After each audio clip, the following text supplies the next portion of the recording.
திருப்பதியில் கடத்திச் செல்லப்பட்ட 5 வயது சிறுமியை கண்டுபிடிக்க 3 தனிப்படைகள் அமைக்கப்பட்டுள்ளன. ஆந்திர மாநிலம் அனந்தபுரத்தைச் சேர்ந்த மகாத்மா என்பவர் தனது குடும்பத்தினருடன் நேற்று திருப்பதிக்கு சாமி தரிசனம் செய்ய வந்துள்ளார்.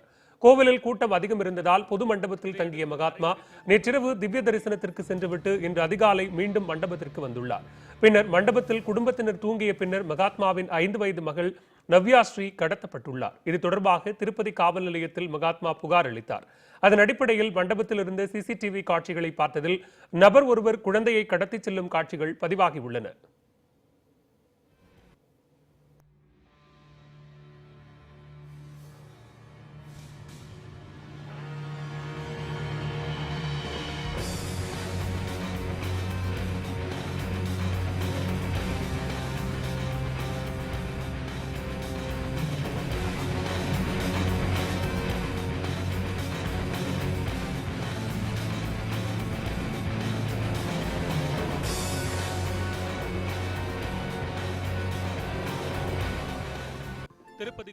சிறுமி கடத்தல் தொடர்பாக விசாரணை நடத்த 3 தனிப்படைகள் அமைக்கப்பட்டுள்ளதாக ஆந்திர மாநில காவல்துறையினர் தெரிவித்துள்ளனர். திருப்பதி கோவில் மண்டபத்தில் சிறுமி கடத்தப்பட்ட சம்பவத்தை அடுத்து போலீசார் பாதுகாப்பை அதிகரிக்க வேண்டும் என்ற கோரிக்கை எழுந்துள்ளது.